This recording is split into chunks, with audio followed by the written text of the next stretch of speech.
te tirar do anonimato. Será? Será que de fato Deus está tão preocupado assim em tirar tantas pessoas do anonimato?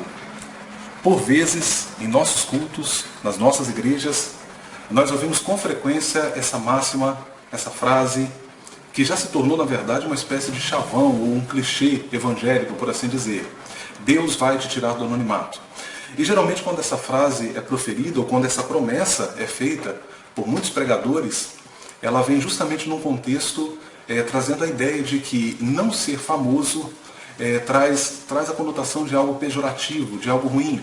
É como se Deus não tivesse cumprido a promessa dele nas nossas vidas quando nós não nos tornamos famosos ou quando nós estamos no anonimato. Nesse sentido, ser anônimo, portanto, não é algo bom. Estar fora do plano de Deus é algo ruim. Portanto, Deus vai te tirar do anonimato. Isso seria até muito legal, isso seria até muito interessante se correspondesse à realidade da maioria das pessoas que servem a Deus hoje na igreja brasileira. Porque a maioria desses irmãos, a maioria desses servos e servas de Deus são anônimos. E digo mais, essas pessoas vão permanecer no anonimato, porque essa é a vontade de Deus. Convivemos hoje com uma pregação evangélica que valoriza muito o ser famoso, o ser popular. E eu, evidentemente, não duvido de que Deus ele escolhe algumas pessoas e coloca essas pessoas numa posição de proeminência, numa posição de destaque perante a sociedade, elas se tornam conhecidas. Mas é preciso lembrar, nesse momento, que essas pessoas não são por isso mais importantes. Nós não podemos pensar ou concluir com isso que um grande ministério só é um grande ministério quando ele se torna famoso, quando ele sai do anonimato. Precisamos lembrar que Deus está fazendo grandes coisas no anonimato e através de anônimos. Falar sobre isso é muito interessante, porque nos leva a pensar no que a Bíblia nos relata através do desenvolvimento da história do povo de Israel, depois do livro de Atos, a história da igreja primitiva. E é muito interessante considerar que, por exemplo, a Bíblia está cheia da atuação, a história, a narrativa bíblica, ela está cheia da atuação de pessoas anônimas. Por exemplo, os trabalhadores do tabernáculo. A Bíblia não menciona o nome de muitos deles, mas nós sabemos que o tabernáculo não teria sido feito sem a ação desses anônimos.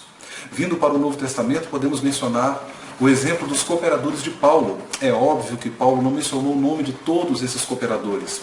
Às vezes até falamos de maneira equivocada a primeira viagem missionária de Paulo, como se Paulo tivesse feito tudo sozinho. Na verdade, Paulo foi ajudado, e em grande parte, por muitos anônimos. É muito interessante pensar até em personagens bíblicos, cujos nomes não foram citados na Bíblia. De certa forma, eles permaneceram anônimos. A mulher de Samaria, o eunuco etíope, pessoas essas que inclusive levaram a mensagem do Evangelho para onde foram, para as suas cidades, alcançando outras vidas para Cristo. Pessoas anônimas, pessoas que Deus não tirou do anonimato, mas que fizeram um grande trabalho para Deus. Essa ideia de fama atrelada ao cumprimento da promessa de Deus tem nos levado a inverter valores, a encarar as coisas de uma maneira muito errada. Tendemos a pensar que as pessoas mais importantes para nós, que mais nos inspiram, são as pessoas famosas. Mas os famosos, os célebres, geralmente estão distantes de nós. Geralmente não sentam conosco. Geralmente não ligam para nós. Geralmente não nos ouvem quando comunicamos algum tipo de sofrimento pelo qual estamos passando. São as pessoas importantes que fazem isso. São os anônimos que estão ao nosso redor. Ser importante não é a mesma coisa que ser famoso. Aqui eu pego emprestada a fala do filósofo Mário Cortella. E ele chama a nossa atenção para o fato de que há pessoas que são famosas, mas que de maneira alguma são importantes. Hitler era muito famoso, é muito famoso ainda hoje, mesmo depois da sua morte. Mas de maneira alguma Hitler é importante. Nós temos nas nossas vidas, nas nossas igrejas, pessoas que não são famosas, não são célebres, mas são absolutamente importantes. Nesse momento eu poderia falar do meu pai, que era um homem leigo, não sabia escrever o nome, mas ele foi absolutamente importante para a minha formação. Da minha mãe, e você também igualmente, pessoas que você tem na sua vida que não são famosas, são anônimas. Pessoas que Deus não tirou do anonimato, mas que fizeram um grande trabalho. Para mim, para você, para a igreja a qual pertenceram, enfim, para as pessoas que estavam à sua volta. É muito interessante considerar isso.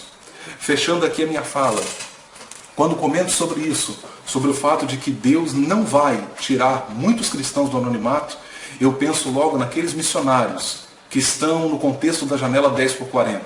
Eu penso naqueles irmãos que estão nos presídios, que estão entre os procrastinados da sociedade, levando o Evangelho, anunciando as boas novas. Pessoas que não aparecem, mas eu reconheço que há muitos irmãos que não têm vídeos postados no YouTube, seus rostos conhecidos são pessoas anônimas, que estão fazendo um trabalho no anonimato. Mas no anonimato, Deus está fazendo uma grande obra. Portanto, eu quero convidar você que me ouve nesse momento, e você que talvez já proferiu essa frase tantas vezes de maneira até irrefletida, dizendo para tantas pessoas que Deus vai tirar do anonimato. Talvez Deus esteja mais preocupado em não nos tirar do anonimato. Portanto, eu quero convidar você a refletir comigo, a pensar nisso. Que Deus abençoe sua vida e que seja no anonimato, seja de maneira pública, onde você estiver, que você possa cumprir a vontade de Deus em sua vida. Deus o abençoe ricamente em Cristo Jesus.